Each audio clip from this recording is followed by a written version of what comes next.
लक्ष्मण की मृत्यु की खबर सुनकर क्यों हंसी उसकी पत्नी उर्मिला। जय श्री राम दोस्तों, एक बार फिर से स्वागत है आपका हमारे चैनल अनोखी दुनिया में। दोस्तों, हम सब रामायण की कहानी जानते हैं, लेकिन उसमें कुछ किरदार ऐसे भी हैं जिनके बारे में हम ज्यादा कुछ नहीं जानते। ऐसा ही एक किरदार है उर्मिला। आज हम आपको उर्मिला से जुड़ी एक कहानी बताने वाले हैं जिसे हमने रामायण से ही लिया है। तो आइए ध्यान से सुनते हैं इस कहानी को और वीडियो को पूरा जरूर देखें। लेकिन मित्रों, वीडियो शुरू करने से पहले हमारे चैनल अनोखी दुनिया को जल्दी से सब्सक्राइब कर लें और कमेंट्स में जय श्री राम लिख दें। दोस्तों, जैसा कि आपको पता ही है, रामायण काल में भगवान श्री राम को 14 वर्ष का वनवास हुआ था। तब उनकी पत्नी सीता भी अपने पति राम के साथ वनवास के लिए गई थी। परंतु बचपन से ही अपने बड़े भाई की सेवा में रहने वाले लक्ष्मण जी कैसे भला राम जी को दूर जाने देते। लक्ष्मण ने माता सुमित्रा से आज्ञा ली कि वो राम के साथ वन जाएं, और ये बात बताने के लिए उर्मिला के कक्ष की ओर बढ़ रहे थे। परंतु मन ही मन ये सोच भी रहे थे कि माता से तो आज्ञा ले ली, अब उर्मिला से आज्ञा कैसे लूंगा, मैं उसे कैसे समझाऊंगा, मैं उससे क्या कहूंगा, और यदि बिना बताए जाऊंगा तो वो रो रो कर जान दे देगी, और यदि बताया तो साथ में जाने की जिद करेगी और बोलेगी कि यदि सीता जी अपने पति के साथ जा सकती हैं तो मैं क्यों नहीं जा सकती।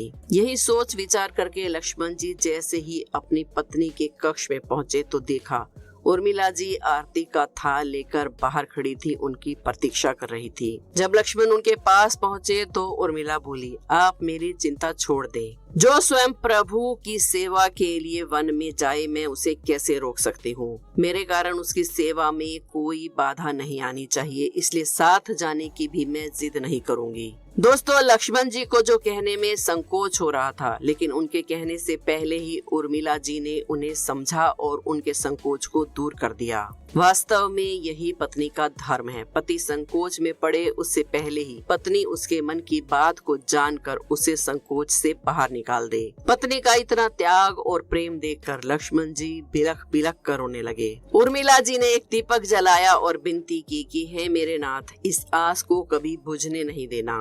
लक्ष्मण जी तो वहाँ से चले गए, लेकिन 14 साल तक उर्मिला एक तपस्विनी की भांति कठोर तप करती रही। वन में भैया भाभी की सेवा में लक्ष्मण जी कभी सोए नहीं, परंतु उर्मिला ने कभी भी अपने महल के द्वार बंद नहीं किए। वो सारी रात जाग जाग कर उस दीपक की लौ को बुझने नहीं देती थी। मेघनाथ से युद्ध करते हुए जब लक्ष्मण जी को बाण लग जाता है और हनुमान जी उनके लिए संजीवनी बूटी लेने गए, तो उधर से जब पहाड़ लेकर लौट रहे थे तो बीच में उन्हें अयोध्या की ओर से गुजरना था। भरत जी को जब ये समाचार मिला कि कोई एक बहुत बड़ी चीज को उठाकर आकाश मार्ग से ले जा रहा है, तो भरत जी को लगा कि ये कोई राक्षस है जो कि उनकी अयोध्या नगरी को नुकसान पहुंचाना चाहता है। उन्होंने तुरंत अपना बाण निकाला और चला दिया।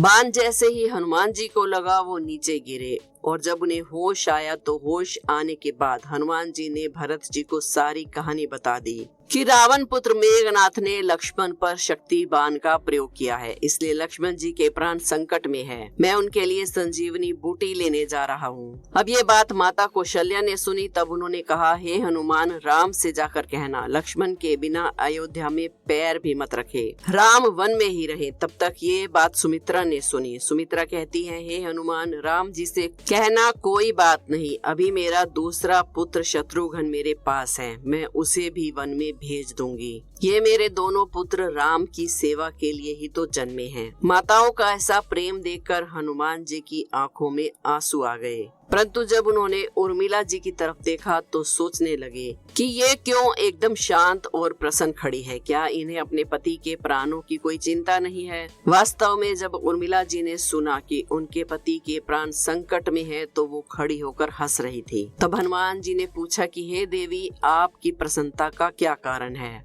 आपके पति के प्राण संकट में है, सूर्य उदय होते ही सूर्य कुल का दीपक बुझ जाएगा। उर्मिला जी का उत्तर सुनकर तीनों लोगों का प्राणी वो कोई भी हो वंदना किए बिना नहीं रह सकता। उर्मिला जी कहने लगी है, हनुमान मुझे भला किस बात की चिंता, मैं क्यों चिंता करूं? मेरा दीपक कभी संकट में नहीं आ सकता, मेरे पति के प्राण कभी संकट में नहीं आ सकते, क्योंकि मेरा दीपक बुझ नहीं सकता, मैं उसे बुझने ही नहीं दूंगी। अब रही सूर्य उदय की बात, तो आप चाहे कुछ दिन अयोध्या में विश्राम कर लीजिए, क्योंकि आपके वहां पहुंचे बिना सूर्य उदय नहीं हो सकता। आपने कहा कि प्रभु श्री राम मेरे पति को अपनी गोद में लिए बैठे हैं, जो श्री हरि भगवान राम की गोद में लेटा हो उसे काल भी नहीं छू सकता।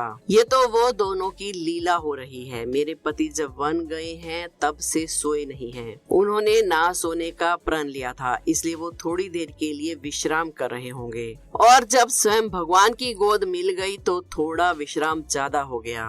मैं जानती हूँ वो जग जाएंगे, और शक्तिबान मेरे पति को नहीं श्री राम जी को लगा है। मेरे पति की हर सांस में राम है, धड़कन में राम है, और हर रोम रोम में राम है। उनके खून की बूंद बूंद में राम है, और जब उनके शरीर और आत्मा में भी राम है तो शक्तिबान भी राम को ही लगा है, ना कि मेरे पति को। दर्द भी राम जी को ही हो रहा है, इसलिए हनुमान जी आप निश्चिंत होकर जाइए। जब तक आप नहीं पहुंचेंगे सूर्य उदय नहीं होगा। वास्तव में सूर्य में इतनी शक्ति ही नहीं है कि लक्ष्मण जी के जागने से पहले उदित हो जाए। एक पतिव्रता स्त्री का तप उनके सामने खड़ा था, और लक्ष्मण जी को मेघनाथ ने नहीं मारा था, अयोध्या में बैठी एक तपस्विनी उर्मिला ने मारा था, ताकि वो कुछ समय के लिए विश्राम कर सके। धन्य है वो पत्नियां जिन्होंने अपने पति की याद में हजारों वर्षों को ऐसे बिता दिया। कहते हैं राम राज्य की नींव राजा जनक की बेटियां ही थी, कभी सीता तो कभी उर्मिला। भगवान राम ने तो केवल राम राज्य का कलश स्थापित किया था, परंतु राम राज्य इन सबके प्रेम, समर्पण, त्याग और बलिदान से ही आया था।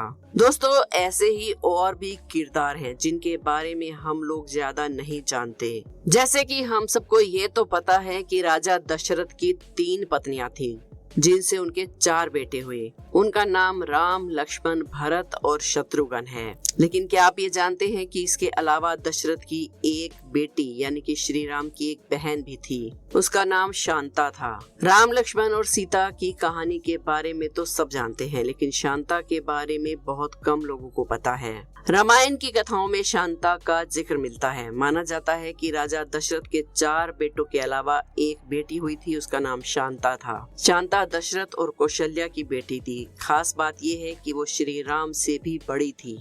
एक बार कौशल्या की बहन वर्षिणी और उसके पति राजा रोमपद अयोध्या आए। रोमपद अंग देश के राजा थे। मजाक मजाक में वर्षिणी ने अपनी बहन कौशल्या से शांता को गोद देने की बात कह दी। तभी राजा दशरथ ने उनकी बात सुन ली और वर्षिणी को अपनी बेटी शांता को गोद देने का वचन दे दिया। इस तरह वर्षिणी और रोमपद ने शांता को गोद ले लिया। शांता को वेद, कला और शिल्प का अनूठा ज्ञान था।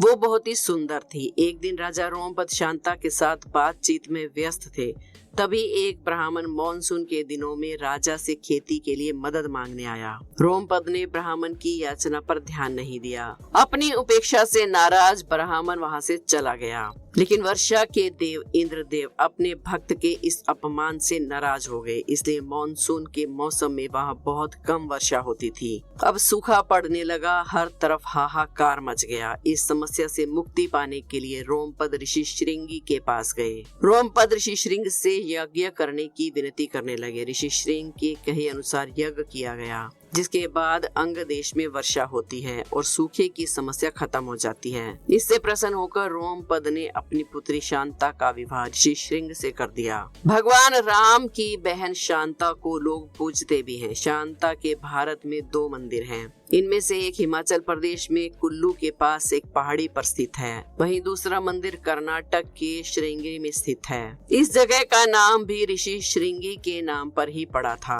दोस्तों, वीडियो पसंद आई हो तो एक लाइक जरूर करें। हमारे चैनल अनोखी दुनिया को सब्सक्राइब करना बिल्कुल ना भूलें और कमेंट्स में जय श्री राम जरूर लिखें।